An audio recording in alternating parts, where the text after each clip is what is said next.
His Excellency Dr. Ashraf Ghani, President of the Islamic Republic of Afghanistan, His Excellency Ibrahim Mohammed Soli, President of the Republic of Maldives, His Excellency Mr. Gotabaya Rajapaksa, President of the Democratic Socialist Republic of Sri Lanka, Her Excellency Sheikh Hasina, Prime Minister of the People's Republic of Bangladesh, Right Honorable KP Sharma Oli, Prime Minister of the Federal Democratic Republic of Nepal, His Excellency Dr. Lote Shering, Prime Minister of the Kingdom of Bhutan, and His Excellency Dr. Zafar Mirza, Minister of State for Health of the Islamic Republic of Pakistan. Also present is His Excellency Isala Virakun, Secretary General of the Saarc. To begin the program, I have the honor to invite the Prime Minister of India, Shri Narendra Modi ji, for his introductory remarks and thereafter for conducting the proceedings. Excellencies, Namaskar. I would like to thank you all for joining this special interaction. I especially thank our friend Prime Minister Oli, who has joined us almost immediately after his recent surgery. I wish him a speedy recovery.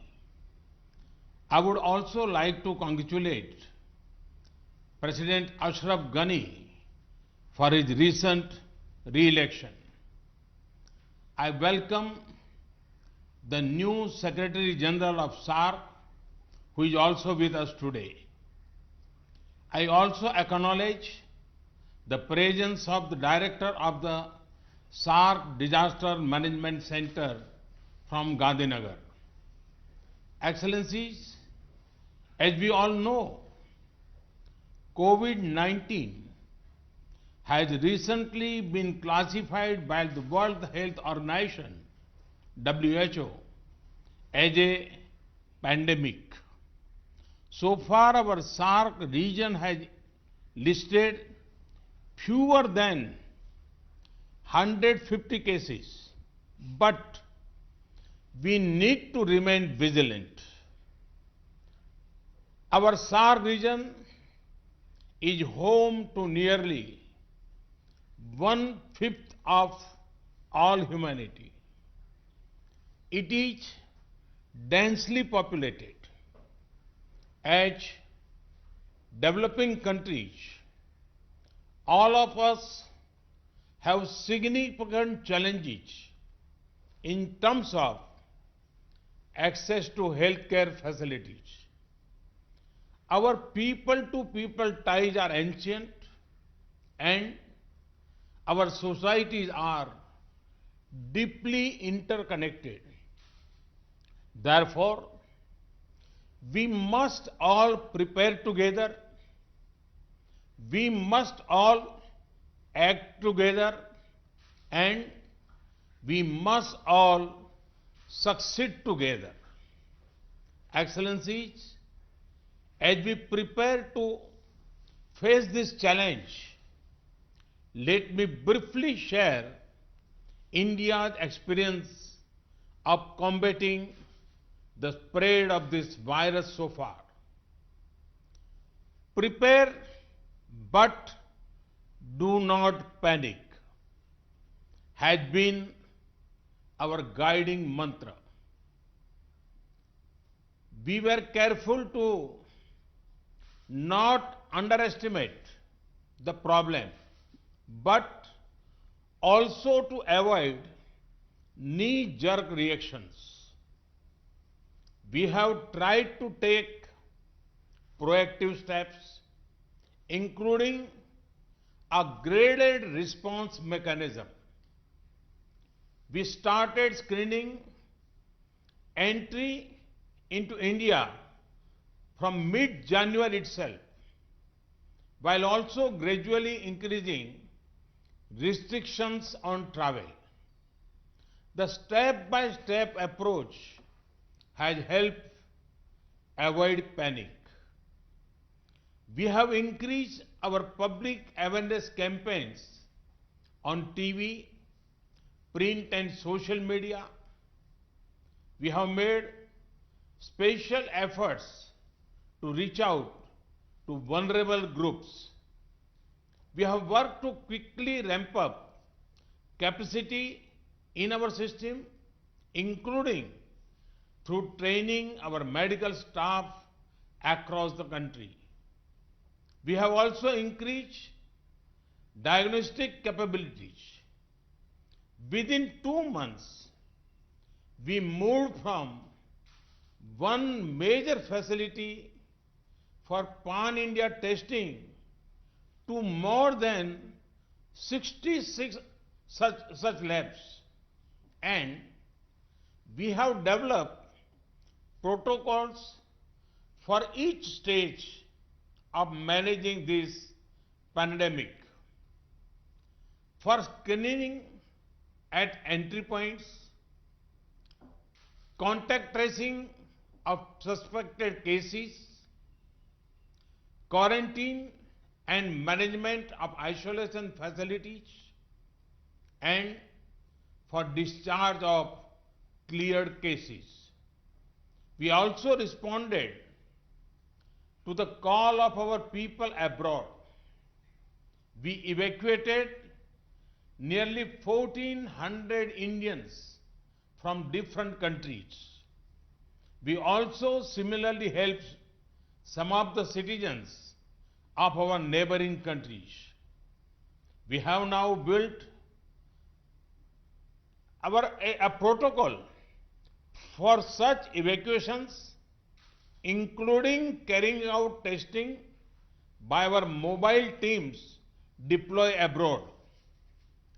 We recognize that other countries would be also concerned about their citizens in India. So, we briefed foreign ambassadors about the steps we were taking. Excellencies, we fully recognize that we are still in an unknown situation. We cannot predict with certainty how the situation will unfold despite our best efforts. You must also be facing similar concerns. This is why it would be most valuable for all of us to share our perspectives. I look forward to hearing your views. Thank you. Thank you very much. I now request His Excellency President Ghani to share his thoughts with us. Thank you, Mr. Prime Minister, and best wishes to Prime Minister Oli. And thank you for taking this very important initiative. All that is normal is disrupted, and all that seems solid is melting into thin air.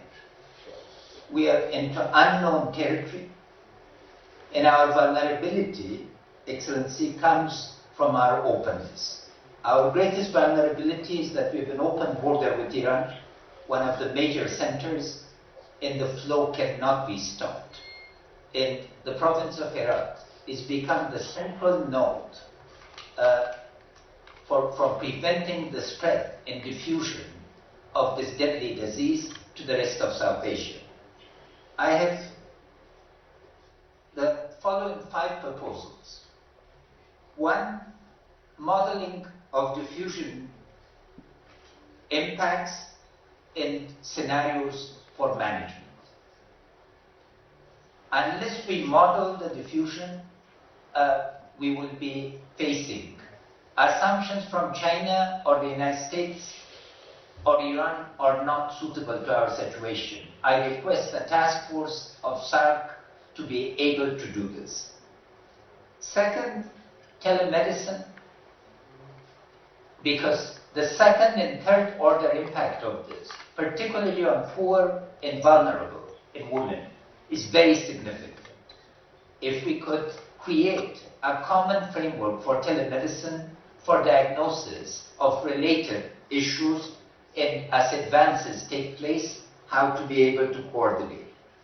Third, as a landlocked country, which is simultaneously the heart of Asia, closing of borders where essential will result in significant problems regarding availability of medicine, food, and basic goods.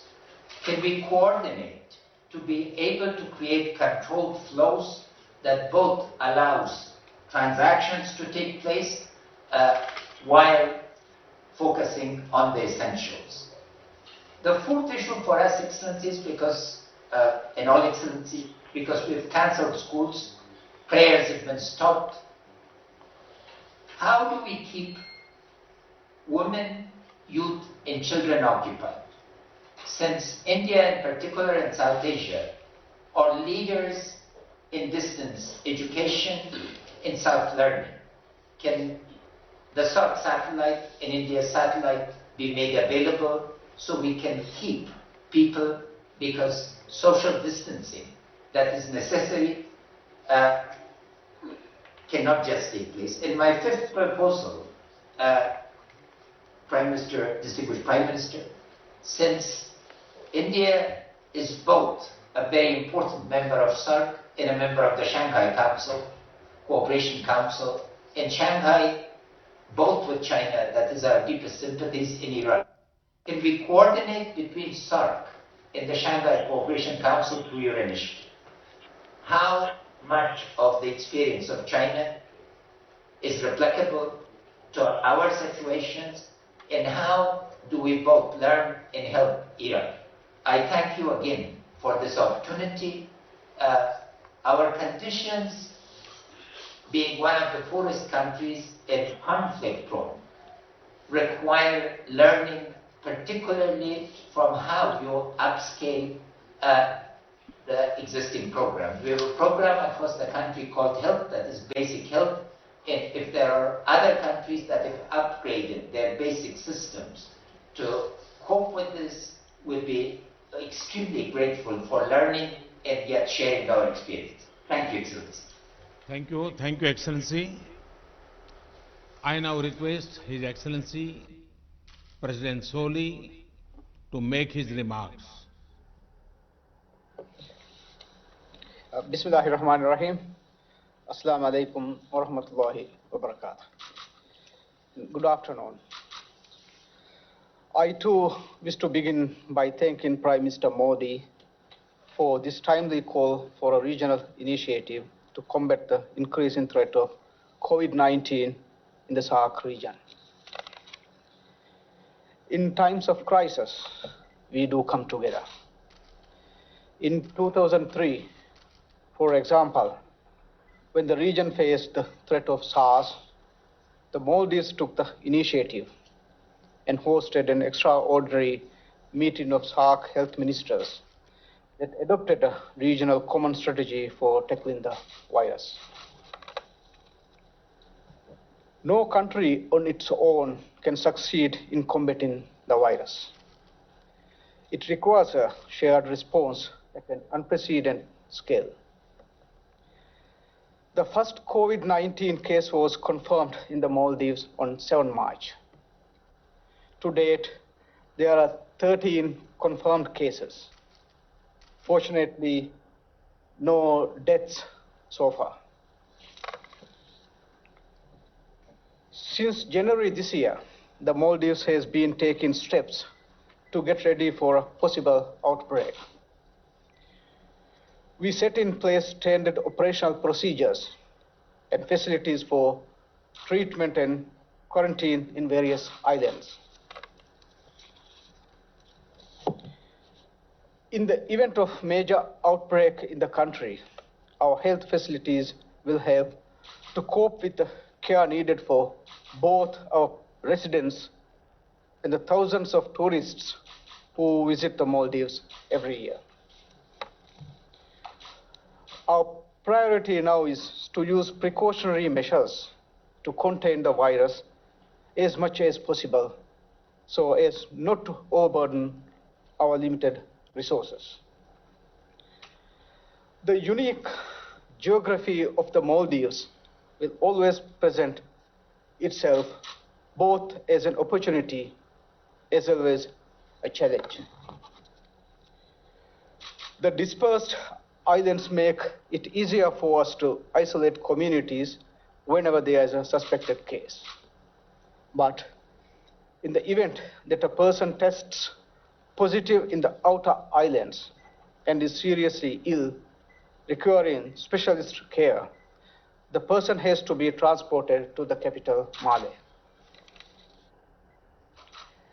This is extremely costly and puts enormous pressure on an overstretched team of healthcare workers. Our tertiary hospitals in the regions are currently under development. Shortage of healthcare professionals in general and shortage of specialist doctors in particular are always major challenges, and in a crisis such as this, these challenges are several times greater.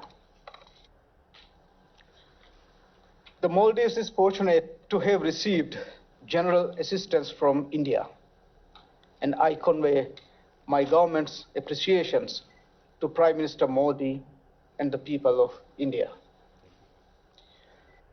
We have received medicine and a visiting medical relief team to work with Maldivian healthcare professionals. Excellencies, in the Maldives, the virus is showing in the most destructive fashion the country's vulnerabilities to external shocks. Tourist arrivals started to decline considerably several weeks before the first case was reported. In February this year, arrivals declined by 14.3%. And in the first 10 days of this month, arrivals have already declined by 22.8%. The decline in tourist arrivals has now become so sharp that if the current trend continues, we will have a 35% drop this year. Any significant decline in tourist arrivals has a ripple effect on the Maldives economy. Tourism contributes over a quarter of the country's GDP and is the source of well over 2/3 of foreign currency to the country. Every other job creating and revenue generating activity in the country is either directly or indirectly dependent on the tourism industry. Our industry is also deeply linked to many businesses and supply chains within Saarc region who will feel the knock-on effects from the downturn in the Maldives. China and Italy are the most severely affected countries of the virus, and they are also the number 1 and number 3 source markets for Maldives tourists. Since the beginning of February, in the case of China, and March, in the case of Italy, arrivals from these two countries have been restricted. As a result of this decline, the Maldives is now facing a serious shortfall in foreign currency earning, estimated to be at $450 million. If the foreign currency shortfall continues, it will have a detrimental impact on the Maldives economy, which has an extremely high dependency on imports. The revenue and foreign currency shortfall are also seriously hampering the government's ability to respond to COVID-19 rapidly. The decline means serious shortage in total government revenue. Current estimates show that if tourist arrivals continue to decline, Maldives will be looking at a shortfall in government revenues between $135.9 million and $446.6 million this year. I am therefore in full agreement with Prime Minister Modi on the need to formulate a comprehensive regional strategy. Such a strategy should, we believe, comprise three key elements. First, we should create space for closer cooperation between the health emergency agencies to ensure that the countries in Saarc have unhindered exchanges of information about the virus and best practices. Second, there is a profound need to formulate an economic relief package targeted to the affected countries. Third, a comprehensive regional strategy to fight COVID-19 should include a long-term recovery plan for the region. I will be happy to speak further on these elements in the discussions. Thank you, Prime Minister Modi. Thank you, Excellency. Now I request His Excellency President Rajapaksa to share his thoughts.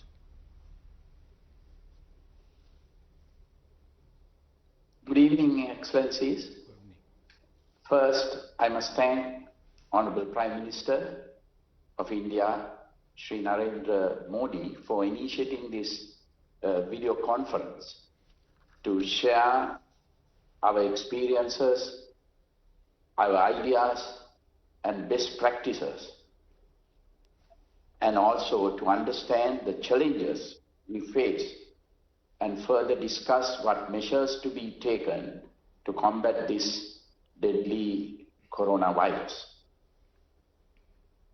Our biggest challenge is to stop or minimize the virus entering into Sri Lanka and control the spreading of the virus within Sri Lanka.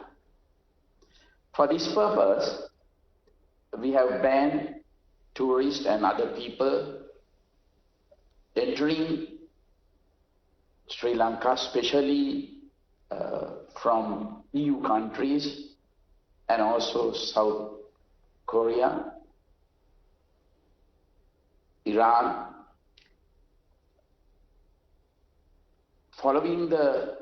We did this following the guidelines and statistics relating to the spread of the virus issued by the World Health Organization. We have also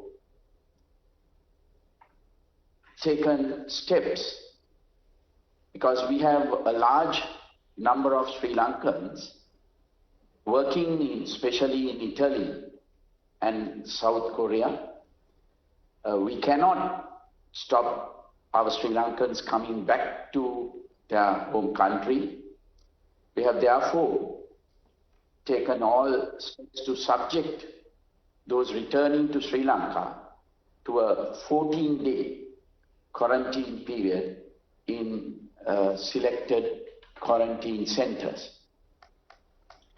As it is important to restrict social gatherings, we have advanced the usual April school holidays to commence from 11th March.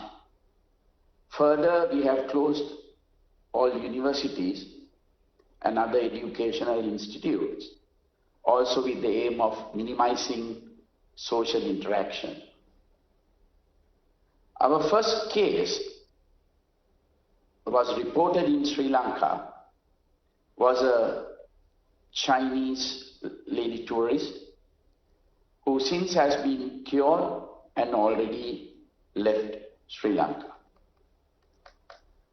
The first Sri Lankan to be infected was a tour guide who had contracted the virus from a few Italian tourists who have already left the country. At present, we have 11 cases being treated in the hospital. There have been no deaths reported so far. We have a specialized infectious diseases hospital, IDH, close to the city, Colombo, with intensive care facilities.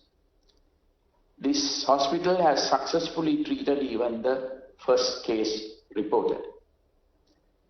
In all other hospitals designated to treat any suspected cases or coronavirus cases, proper personal protective equipment is used.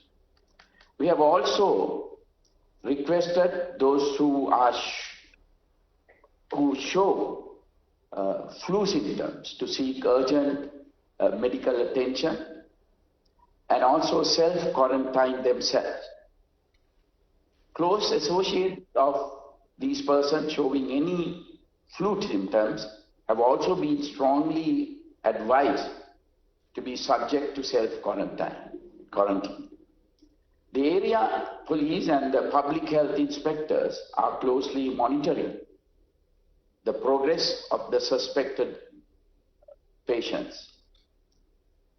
Public health inspectors undertake daily visits to check on these persons who are self-quarantined. We have also established a national task force comprising all major stakeholders with the power and authority to take crucial decisions have been set up and meet on daily basis with close and constant monitoring of all aspects relating to the spread of this deadly virus. A 24/7 office with hotlines has been established to coordinate all activities related to battling the spread of the virus, quarantine and testing and treatment of suspected and confirmed cases.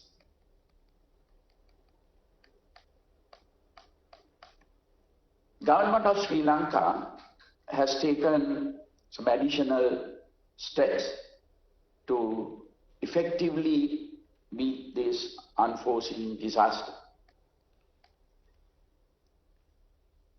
The Department of Health started giving out health warnings and advice on precautionary measures needed to be followed for prevention of the spread of the virus. This is done through mass media, presidential media division, press briefings, press bulletins, etc. General public were educated not to go for panic buying of face masks, hand sanitizers, etc. This was quite effective. 12 hospitals were declared as suitable for caring of possible coronavirus affected cases across the country. Managing of stocks of personal protective equipment such as masks, gloves, sanitizers and other medical items required for treatment of patients also started. Since the high risk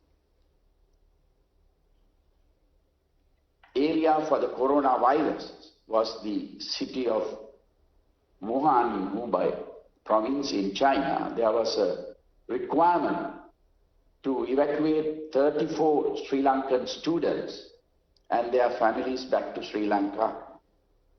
This was done by the national carrier Sri Lanka Airlines, which flew from Colombo to Wuhan and back to Colombo with all 34 passengers. These 34 students on arrival were immediately quarantined by the Sri Lanka Air Force before they were taken to a military facility in the Central Hills for quarantine for 14 days under the supervision of the Army medical team. None of them contracted the virus and all were sent home on completion of the 14 days quarantine period. At the same time, another 750 Sri Lankans were studying in various universities in different provinces of China and the government facilities. They were returned back to Sri Lanka. These students were instructed to be in self-quarantine for 14 days under the supervision and monitoring by local health authorities. As you know, probably that our parliament has been dissolved on 2nd March and the general elections will be held on the 25th April. So the nominations are being accepted from 12th March up to 19th March. Therefore, we had to take precautions to discourage large meetings, large gatherings. But the elections will be held as planned. When the World Health Organization, WHO, declared COVID-19 as pandemic and indicated that fundamental public health interventions can still limit the spread of the virus and drive down cases even where it was transmitting widely. Advisories were issued for travelers and precautionary measures were taken by limiting travel overseas of Sri Lankans unless it is essential to do so. Almost all major sporting events, international conferences, meetings, large gatherings have been postponed or cancelled.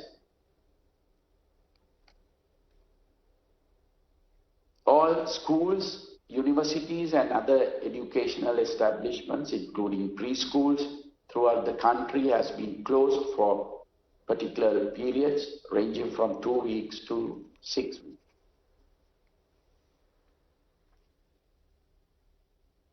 Even gatherings for religious purpose have been stopped by respective religious leaders, initially for 2 weeks. Also, issuance of on-arrival visas has been suspended for all countries. Travel advisories sent to airlines not to uplift passengers from several countries, mostly from EU countries. Travel advisories also sent that any passenger coming from countries which we have defined will be quarantined for 14 days in Sri Lanka. Sanitizing of public transport also commenced from 2 days back. So because of these reasons, our economy has taken a severe blow due to the coronavirus, particularly in tourism. Most of our tourists are from Italy, Germany and other EU countries. And now there is a ban on their coming. Our tourist industry was just recovering after last year's April 21st terrorist attack.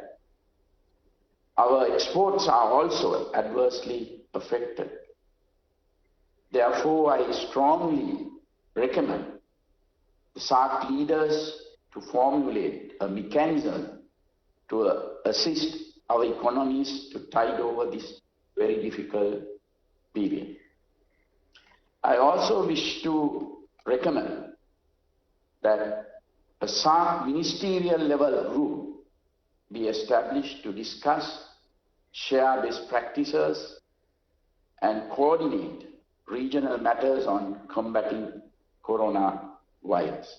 Thank you, Excellencies. Thank you, Excellency. I now call upon Her Excellency Prime Minister Sheikh Hasina to share her thoughts. Thank you very much. Good afternoon to all the Saarc leaders. First of all, I thank Prime Minister Modi for taking this initiative. I also thanks for bringing and hosting 23 of our students from Wuhan along with Indian students during the quarantine period. We need to devise a strong Saarc-wide strategy to fight this public health threat and to protect our citizens. We successfully prevented entry of the virus through strong surveillance and rigorous checkup at all international airports, sea ports and land ports. As of now, we had only 3 COVID-19 imported cases. They have already recovered. There are 2 new imported cases from Europe. We have no local or community transmission of any COVID-19 case. We have set up a national committee to provide guidance to concerned people from all ministries at all levels. We have also undertaken massive awareness raising campaigns everywhere in Bangladesh through all available medias, including social media. My party workers at all levels are active in awareness raising. Local body representatives are vigilant to enforce home quarantine if necessary. We have kept 4 newly built hospitals, including the Kuwait Motri Hospital in Dhaka, dedicated to exclusively deal with COVID-19 patients. In addition, there is one more hospital in Rajshahi to exclusively handle COVID-19 patients.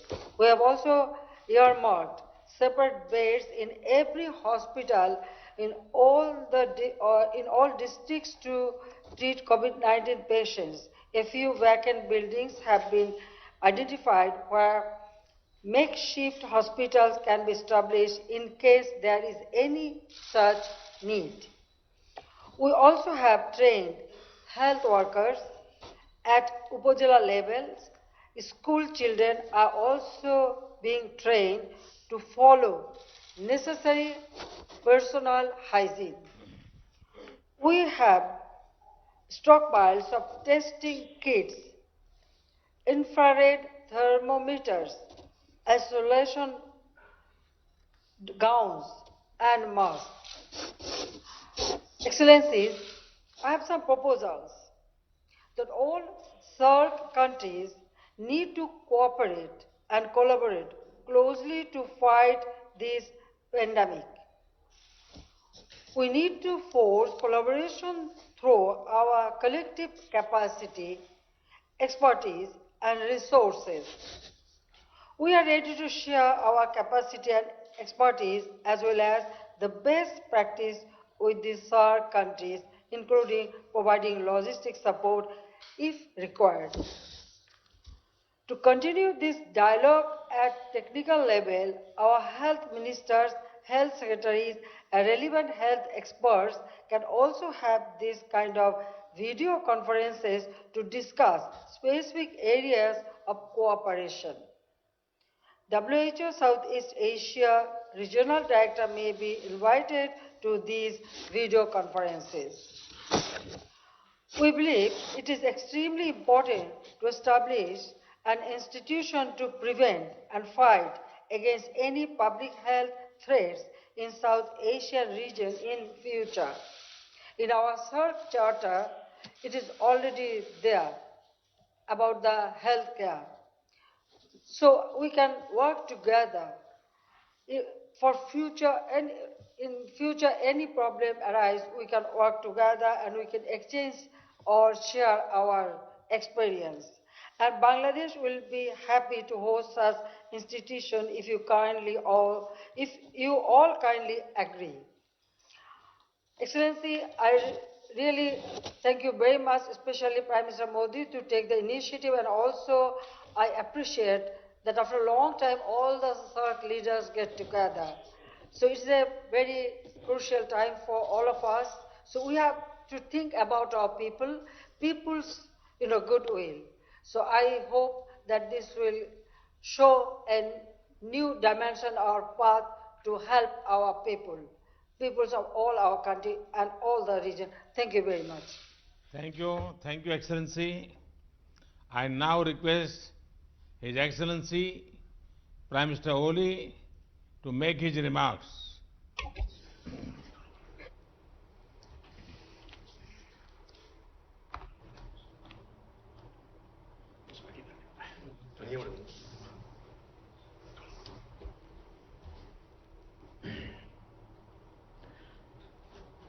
Right Honorable Prime Minister Sri Narendra Modi ji, distinguished heads of state and government of Saarc member states, Namaste and good afternoon. First of all, I would like to thank Prime Minister Sri Narendra Modi ji for taking this important and timely initiative, which I warmly welcome. Our collective wisdom and efforts will help us devise a sound and robust strategy for the Saarc region as we fight the COVID-19 pandemic. I wish to thank Prime Minister Modi ji and all the distinguished leaders of Saarc member states for kind words and best wishes on my speedy recovery.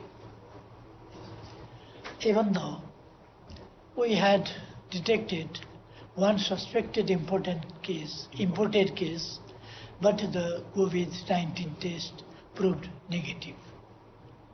Yet we are aware of the high risk of possible outbreak at any time. We remain alert from preventing it. We have taken several measures to enhance our preparedness. Our efforts at the moment are geared towards preventing this disease to enter into our country. Our national efforts, I am personally overseeing and guiding the government efforts. Multi-agency coordination committees have been set up at the center, provinces and local levels to mobilize government efforts in the synergetic manner. We have restricted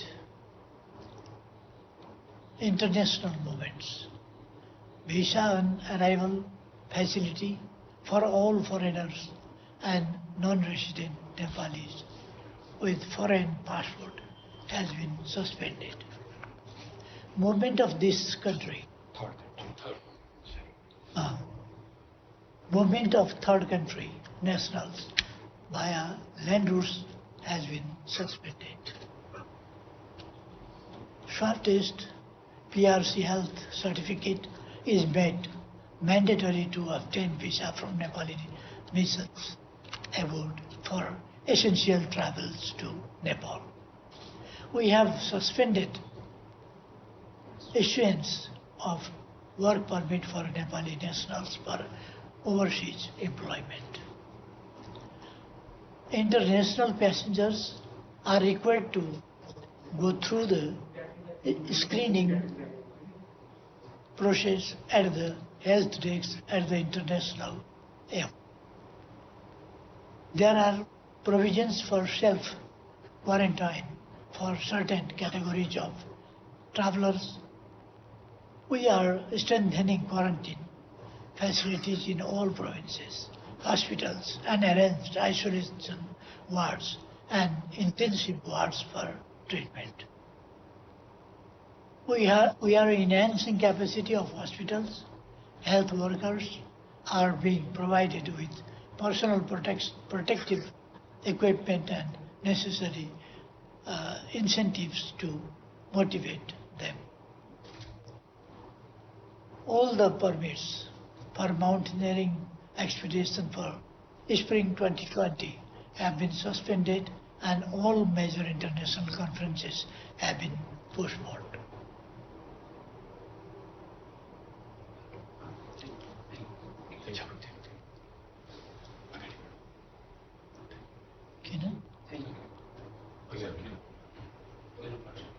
Okay. Thank you very much. To Thank all. you. Thank you, Excellency. Now I call upon His Excellency Prime Minister Dr. Lote Shering, who is an experienced surgeon. Prime Minister Shering, we are all keen to hear you. Please.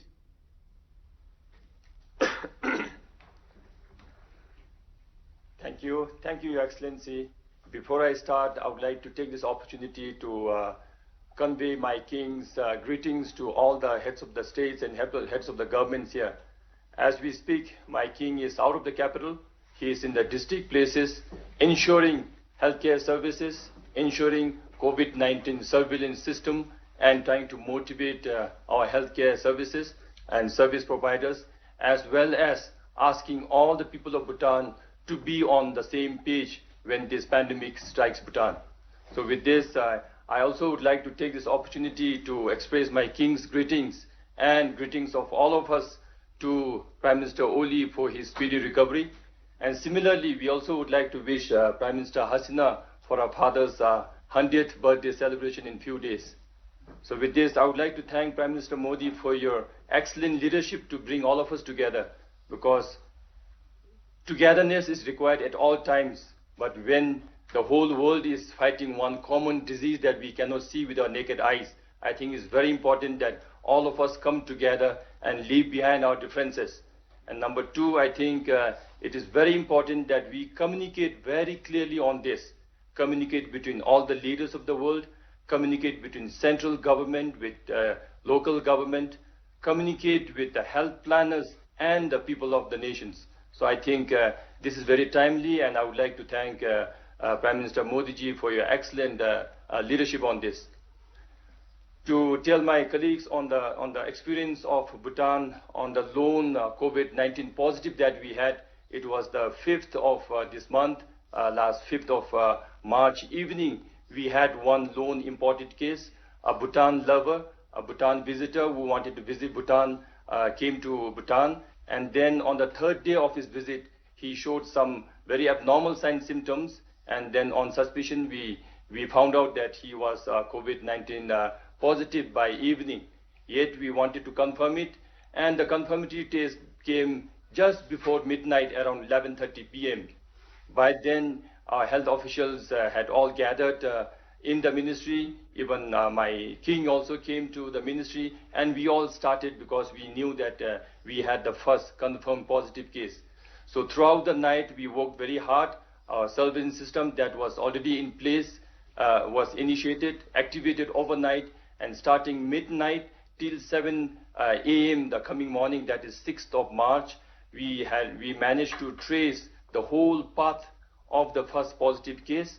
We managed to identify all the 48 primary contacts. We managed to send all the contact tracers and surveillance team to their respective places and inform them of the importance of house quarantine that first morning. And then as the day unfolded, we managed to pull them out and bring them to the formally identified quarantine facilities.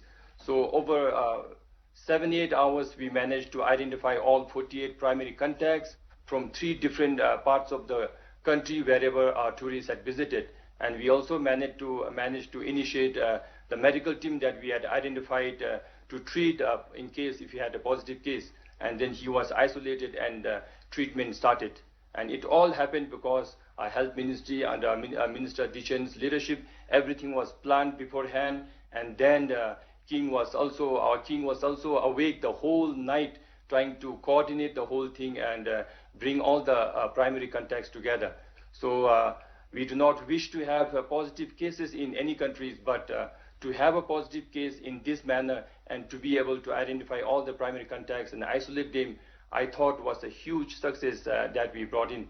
Then starting from there, we managed to treat him, take care of him very, very well.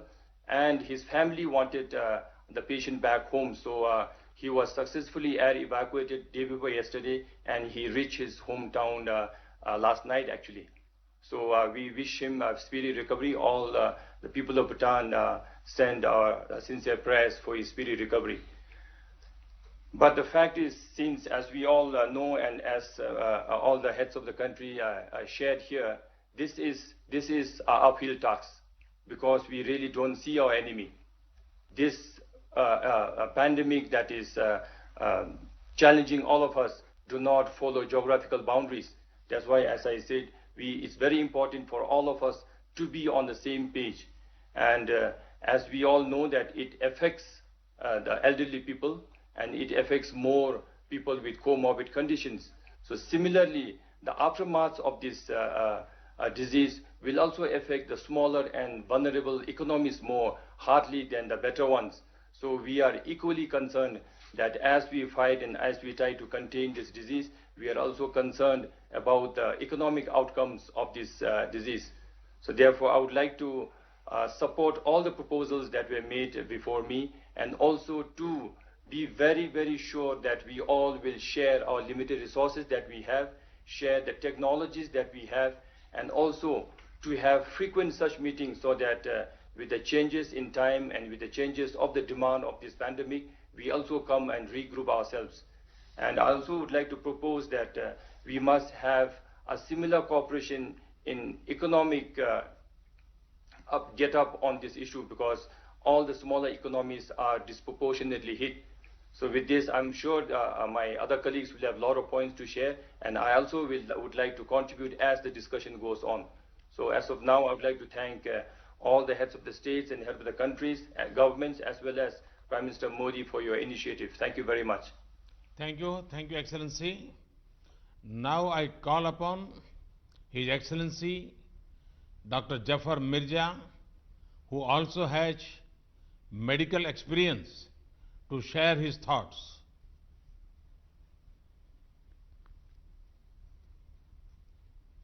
Bismillahirrahmanirrahim, and Assalamu alaikum to honorable heads of state and government and Secretary General Saarc. First of all, I would like to wish good health to His Excellency Prime Minister of Nepal. Your Excellencies, the COVID-19 pandemic is one of the most serious global health emergencies witnessed in the last 100 years. At the same time, when it has been characterized as a global pandemic, it is deemed controllable as well, provided timely and appropriate public health measures are put in place.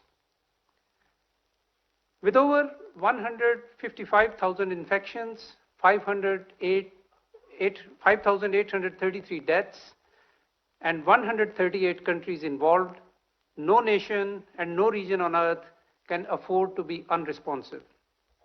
Least of all Saarc, which is home to 1/5 of the humanity, several of the world's largest megacities, and many of the most densely populated regions.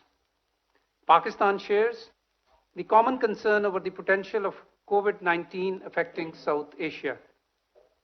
All our countries now have confirmed cases. Mercifully, the Saarc region has so far evaded the worst ravages, but given the experience of other countries in other continents, there is absolutely no room for any complacency. While hoping for the best, we have to prepare for the worst. The World Health Organization's four-pronged advice offers a reasonable way forward, namely, A, prevent, B, detect, C, respond, and also D, conduct research and innovation along the way. Excellencies, Pakistan has been involved in containment efforts right from the outset of the outbreak. We have been alert to the dangers and have put in place appropriate public health measures and developed required protocols and guidelines for the safety of our people. We have been matching our measures to real-time risk assessments. While we have stressed the need for prevention and caution, we have strongly advised against panic. A calm, calculated, and deliberate response is the need of the hour. Pakistan was among the first few countries to undertake a joint external evaluation for the state of preparedness to cope with health emergencies in the context of International Health Regulations 2005. In close collaboration with World Health Organization, we have been taking steps to appropriately restrict movement to and from the affected countries, regulate for flights, institute health screening measures at entry points by member states, and establish quarantine/isolation facilities. Diagnosed cases are being isolated and contacts are being traced proactively. Prime Minister Imran Khan is personally overseeing these efforts. Resultantly, Pakistan has managed so far to keep the cases to a relative minimum, an achievement that WHO has recently recognized as a good practice and has commended it. National Security Committee recently convened for the first time on a national health issue, chaired by the Prime Minister Imran Khan, and has decided to take major steps to contain the spread of COVID-19. The 4 pillars of our response strategy include: 1, governance and financing; 2, prevention; 3, mitigation; and 4, communication.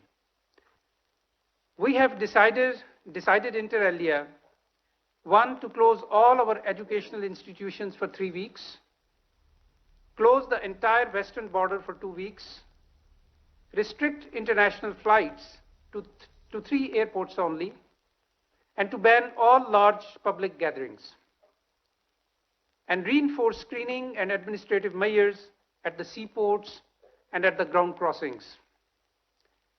The situation is being monitored closely, and appropriate measures are being taken through a systematic consultative review process. The National Disaster Management Authority has been mandated to lead the interagency effort, and command and control centers have been established at the federal and provincial levels. Effective coordination and surveillance at all levels is critically important. Excellencies, the COVID-19 pandemic forces us to think not in terms of nations and states, but as a collective. If our health systems, disease surveillance systems, and preventive measures are unable to cope, the human and economic cost alone can be staggering. The cumulative impact will dampen region-wide growth prospects and negatively affect the national development agendas. At their current stages of development, the Saarc members can ill afford such a setback. The unprecedented challenge therefore warrants an unprecedented response. We must recognize that the national and local responses still remain the key, and they are the most critical. It is equally important to pursue, however, evidence and science-based responses. Stigmatization and stereotyping is counterproductive. The Saarc Secretariat is best placed to coordinate regional endeavors. With this in view, Pakistan proposes, like other excellencies, that the Saarc Secretariat be mandated to: 1, establish a working group of respective national authorities for health information and data exchange, as well as coordination for responses in real time. And 2, like His Excellency President of Maldives and Her Excellency Prime Minister of Bangladesh, Pakistan would like to reiterate its earlier proposal of hosting Saarc Health Ministers Conference at an appropriate time. 3, reach out on behalf of Saarc countries to specialized development partners, including World Health Organization, for mobilization for technical advice and resources.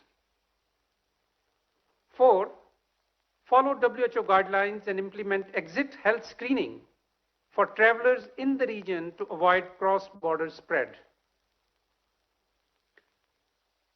5, a regional mechanism is proposed to share disease surveillance data in real time about prevalence and incidence of communicable diseases and public health events of regional significance. And lastly, learn from and disseminate the experience of Saarc observer states, particularly China, which has effectively addressed the COVID-19 challenge despite being from where it originated. Excellencies, the challenge at hand demands sagacity, vision, and synergy of action. The strength and resilience of the people of South Asia is well known. We have no doubt that we will overcome these challenges. Thank you, Your Excellencies. Thank you. Thank you, Excellency. Thank you all for sharing your thoughts on the situation and the steps you have taken. We all agree that we are facing a serious challenge. We do not know and as yet know what shape the pandemic will take in the coming days. It is clear that we have to work together. We can respond best by coming together, not growing apart. Collaboration, not confusion. Preparation, not panic.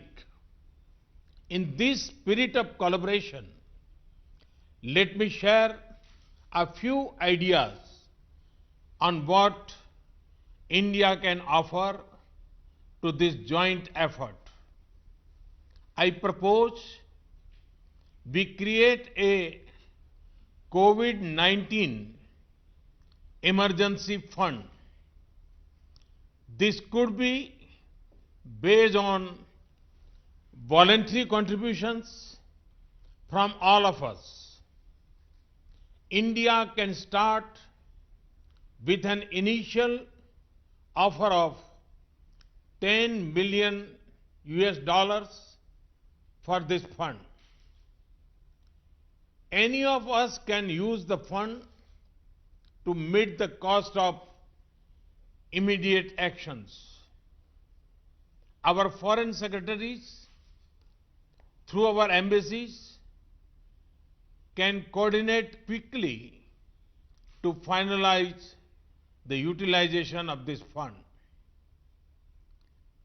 We are assembling a rapid response team of doctors and specialists in India, along with testing kits and other equipment. They will be on standby to be placed at your disposal if required. We can also quickly arrange online training capsules for your emergency response teams. This will be based on the model we have used in our own country to raise the capacity of all our emergency staff. We had set up an integrated disease surveillance portal to better trace possible virus carriers and the people they contacted. We could share this disease surveillance software with Saarc partners and training on using this. Let us also use existing facilities like the Saarc Disaster Management Center to pull in the best practices among all of us. Looking ahead, we could create a common research platform to coordinate research on controlling epidemic disease within our South Asian region. the Indian Council of Medical Research can offer help coordinating such an exercise. We can also ask our experts to brainstorm on the longer term economic consequences of COVID-19 and how we can insulate our internal trade and our local value chains from its impact. Finally, this is not the first nor the last such pandemic that will affect us. We can also ask our experts to brainstorm on the longer term economic consequences of COVID-19 and how we can insulate our internal trade and our local value chains from its impact. This can help to prevent such infections from spreading across our region and allows us to keep our internal movements free. I call upon His Excellency President Ghani to share his thoughts. Well, thank you, Mr. Prime Minister. Thank you, all heads of state and government, and Dr. Mirza. The number of cases in Afghanistan is 16. No deaths, and as of yet, they're in 5 provinces. But the case I make is the following. Our refugees from Iran are being sent back in droves. I would like to make the case that dealing with this flow in the Herat province, 3 provinces, particularly Herat, Nimroz and Farah, is a regional challenge. Because thousands of people are coming from an infected area in the period in which the incubation takes place and the detection takes place. So we would like to offer, particularly the Herat province, where we're making major efforts, as a model. In terms of organization, our National Security Council I've chaired a number of times, and we've created a task force under the Vice President in all the provinces. We are reorganizing our budget, etc. But let me welcome your initiative. We would like to be delighted to contribute to this voluntary fund. But the phases, Mr. Prime Minister, we would suggest we need to think about the next 6 months as one period where the pandemic is likely to unfold. Thank God weather is going towards warming, and it's shown that there are negative consequences.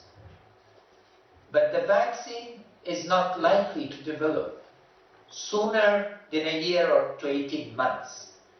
During this period, whatever we can do in the way of prevention is necessary, but the second and third order consequences of this on our social fabric, on our economic transactions, and others really requires thinking through.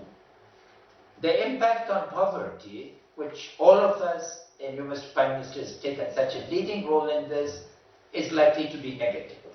So how do we think through in ways to be able to protect the most poor and the most vulnerable? Because of that, we welcome very much your task force and ways of collaboration in return to this issue of being able to deal with. The third order issue is, while all these measures, and we've resorted to control of borders, the disruptive impact of this, what are ways to be able to generate economic transactions in activities? And here again, there is need for considerable thinking. We would like to support the meetings by video conference, in the ministerial level, we would like to thank the Secretariat for their vital role. But the most important issue is that both pandemics, and particularly climate change, are upon us, and without Saarc coordinating as such, our vulnerability will increase. Once again, Mr. Prime Minister, let me thank you for convening this meeting and for the follow-up actions, and we would always be ready and willing to collaborate and to welcome coordination, learn from the best practice, and contribute to it as this global crisis unfolds. Thank you, Excellency. I request His Excellency President Soli to make his remarks. Thank you, Prime Minister. First of all, I welcome Prime Minister Modi's proposal, especially on preparation and longer-term economic recovery, and to form a COVID-19 emergency fund. As I mentioned in my opening remarks, we believe that a common approach should address the following challenges. First, to ensure rapid response and sharing of experience and expertise. We should create space for closer cooperation between the health emergency agencies to ensure that the countries in Saarc have unhindered exchanges of information about the virus and best practices. The Maldives has already received technical and material support from India, as I have highlighted earlier. I would also like to thank the government of India for evacuating 9 Maldivians from Wuhan. It is time that bilateral cooperation of that nature be expanded to regional level where every country would benefit. There is a profound need to formulate an economic relief package targeted to the affected countries. In the case of the Maldives, such a package would include budget support to fill the significant shortfall in revenue gap that I mentioned earlier. Third, it is always good to plan ahead to ensure quick and sustainable recovery after the pandemic. So we believe that we should start discussing a long-term recovery plan for the region. For the Maldives, such a plan means initiating a quick recovery in the tourism sector. It means building up our resilience through sustainable regional development and connectivity between the Maldives and major cities in the region. It also means scaling up private investment in tourist resorts and infrastructure that propels growth in tourist arrivals, which in the Maldives means economic growth. Thank you, Prime Minister, once again for convening this meeting. Thank you, Excellency. I now request His Excellency President Rajpaksha to share his thoughts. Thank you very much, Excellency. And again, I want to thank Honorable Prime Minister of India for convening this important video conference today. And we learned a lot of lessons from all the participants, and I thank all the heads of state for sharing their experiences and also good practices. And also I want to thank you, Excellency, for the series of assistance that you have proposed, especially the raising fund, COVID fund, and also we all know there's a shortage of testing kits and other equipment, not only within this region, or all over the world. So thank you for offering these assistance to all the regional countries. And also, it is very important for us to work together, not only combating COVID-19 virus, but also be prepared for similar situations in future. We have to understand that it's very important that the social awareness is very important in these type of situations. Because sometimes the people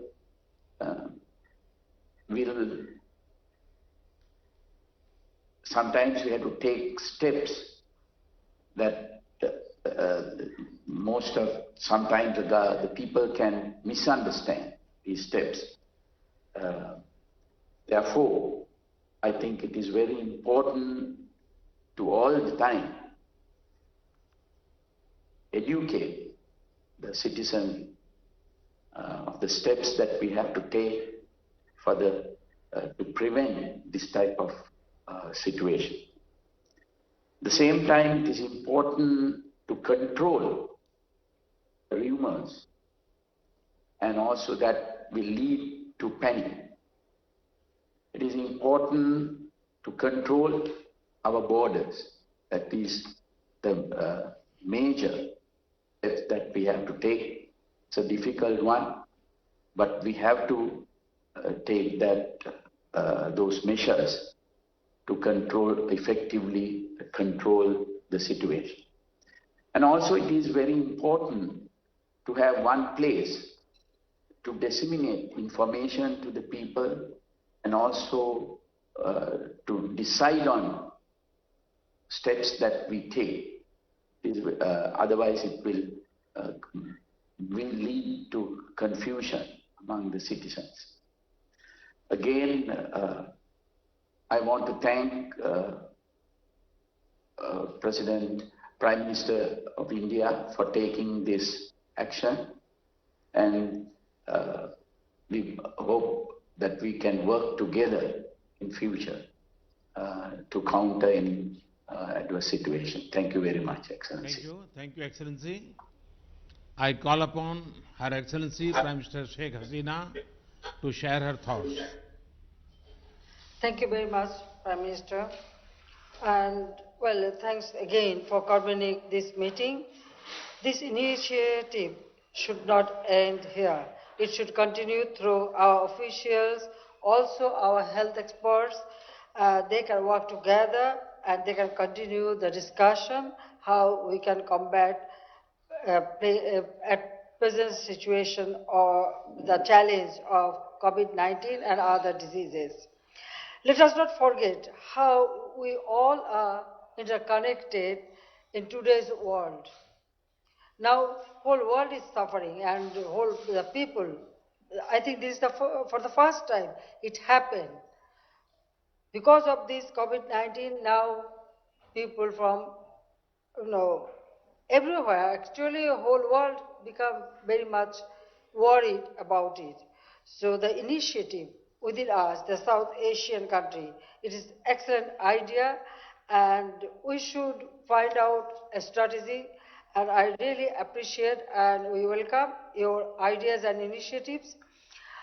I mentioned that this third official can work and they can activate all these ideas, and also our experts can join together, because I feel that we need to work together jointly in close collaboration for addressing these challenges. I feel that our joint effort, we can save our people, and also we can make progress in this area. So I feel that your proposals, we can, our experts can sit together and we can, examine that how we can implement it and we can make progress. So I thank you very much for this initiative, and I hope that together we will be able to combat this distress situation. I look forward to being in touch with you all, Excellencies, as required, and hopefully together we can ensure the safety, security of our people in this region. And again, I thank you very much, and our new Saarc Secretary General can coordinate the follow-up actions, which will, I feel that that will be, an excellent job, and Bangladesh would be happy to join all these efforts. So again, Prime Minister Modi ji, I thank you very much for your initiative that holding these video conferences, and again I request all our officials to continue this dialogue, which is very, very important at this moment for our peoples of South Asia. Thank you very much. Thank you, Excellency. I now request His Excellency Prime Minister Oli to make his remarks.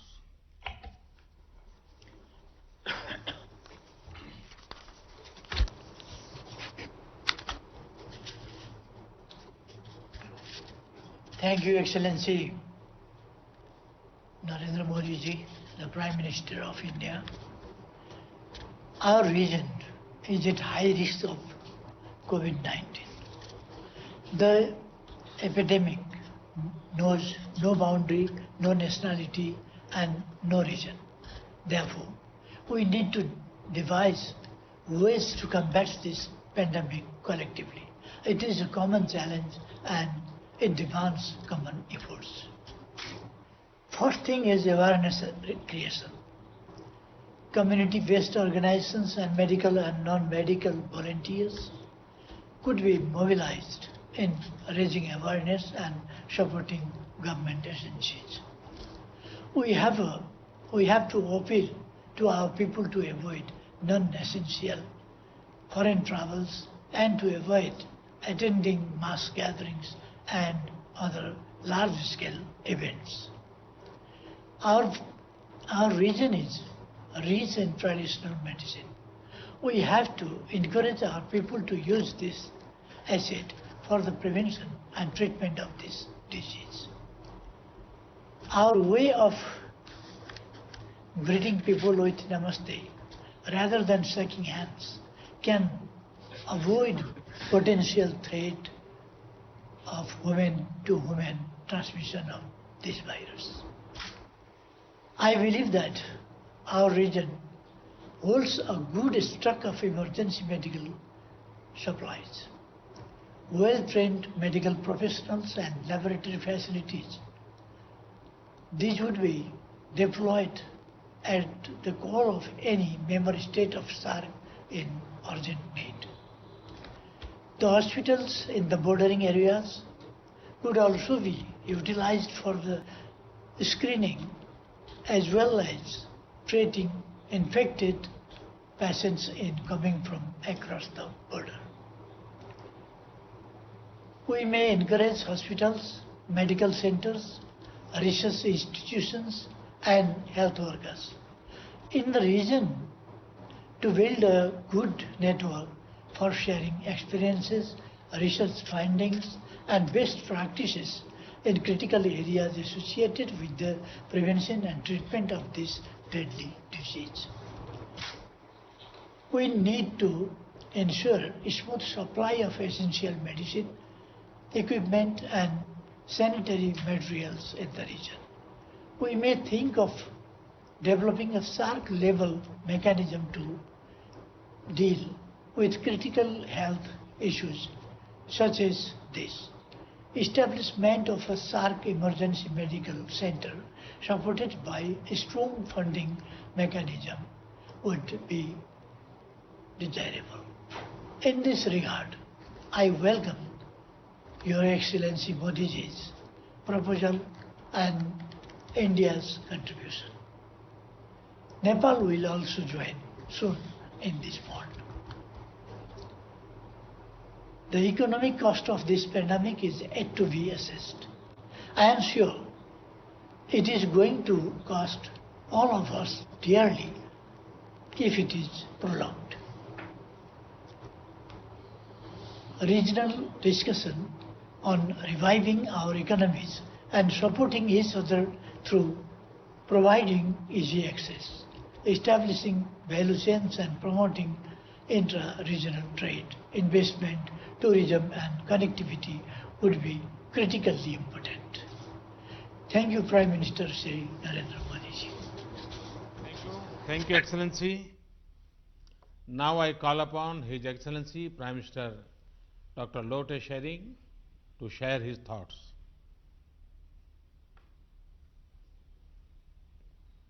Thank you once again. I personally feel that this is a wonderful opportunity for all of us to share our personal opinions. And I also would like to take this opportunity actually to thank all the healthcare providers who are in the forefront fighting this war with the unseen enemy. And I also would like to send prayers and condolences for all the dear thousands of lives lost. I would like to thank Prime Minister Modi's initiative in getting all of us together, as well as proposing to have emergency COVID-19 relief fund. That would again be a wonderful initiative, and Bhutan would be a very active participant to this initiative. Thank you very much. I think as we fight this unknown disease in the acute phase, we must also be able to go through this and see the long-term consequences of this, be it on health or on non-health initiatives. Maybe as we fight this disease, maybe we will be able to overcome the acute problem. But what happens to the long-term consequences? What if we all developed endemic to this disease? What would be the international health regulations on this? So if we can think through all this, then we will definitely have lesser problems in the near futures to come. And also, I think we must, of all the initiatives, I would like to repeat and insist that we must be willing to share the limited resources that we have. And through these limited resources, we should now be training more of our health professionals at a center of excellence in our region. So with this, again, as we unfold, I would like to propose that we meet again, and as Prime Minister Modi ji proposed, that we also have a relief fund, and like my other friends shared, I think we should have a common consensus today that let our health ministers have a forum on this, and then through the Saarc Secretariat, they must come up with the SOP on this proposal. So with this, I thank all the leaders here, and I thank Prime Minister Modi ji for taking all this trouble to convene and give us the opportunity to share our feelings. Thank you very much. Thank you. Thank you, Excellency. Now I call upon His Excellency Dr. Zafar Mirza to share his thoughts. Thank you, Your Excellency, Prime Minister Modi, and thank you for your suggestions.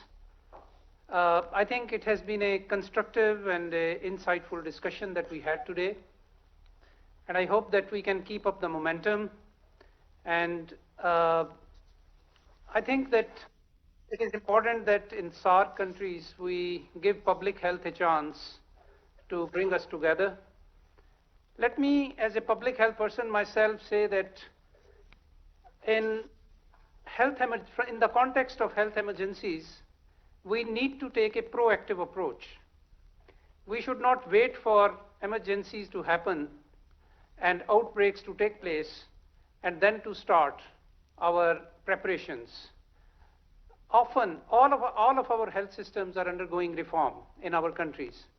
But what we forget in this reform process is that we also have to invest in health emergencies, preparation, response, and recovery.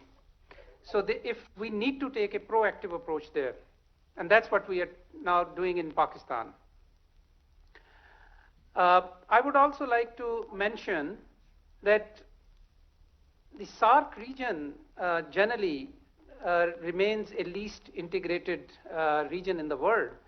I'm stating the obvious. The last Saarc summit was held in Nepal in 2014, and our health surveillance mechanisms are fragmented, and necessary regional cooperation and coordination mechanisms are largely conspicuous by their absence. We believe that Saarc Secretariat does provide us that platform which can bring us together, and we believe that we need to use this platform as a platform for pooling of resources of all kinds, including technical expertise, national experiences, and even financing, which can be used by all the members of the Saarc region. Your Excellencies, I would also like to mention that we hope that during this COVID emergency, our member countries will provide access to emergency assistance to all our regions in our countries, because equity in health is a fundamental principle of public health. In this regard, let me say that it is a matter of concern that COVID-19 has been reported from Indian-occupied Jammu and Kashmir. And in view of the health emergency, it is imperative that all lockdown in the disputed territory must be lifted immediately. Opening up communications and movement would facilitate dissemination of information, allow distribution of medical supplies, and enable containment and relief efforts to proceed unimpeded. Lastly, I would like to also address the point that His Excellency President Ghani made, and we understand his concern about the border crossings and their closure. I want to reassure him that we have done this for temporarily so that we can reinforce our point of entries and land crossings. And this is exactly in the light of the WHO guidelines and the steps being implemented by regional states to contain the spread of the virus. This is a temporary measure. I assure you, Pakistan remains cognizant of Afghanistan's needs and requirements, and I assure you that the essential supplies, including food and medicine, will be allowed through as the requisite surveillance and screening mechanisms are put in place. I thank you very much. Excellencies, thank you once again for your time and your ideas. We have had a very productive and constructive discussion today. We all agree that evolving a common strategy is critical to handling such challenges. And we agreed to find cooperative solutions. We will share knowledge, best practices, capacities, and where possible, resources. Some partners have made specific requests, including about medicine and equipment. My team has taken careful note of this. Let me assure you that we will do our best for our neighbors. Let us ask our officials to maintain close contact and develop a common strategy in the spirit of partnership and working together. Let us identify nodal experts from each of our countries, and they can have a similar video conference 1 week from now to follow up on our discussions today. Excellencies, we have to fight this battle together, and we have to win it together. Our neighborhood collaboration should be a model for the world. Let me conclude by wishing all our citizens good health and success in our united efforts to tackle this pandemic in our region. Thank you very much, and Namaste.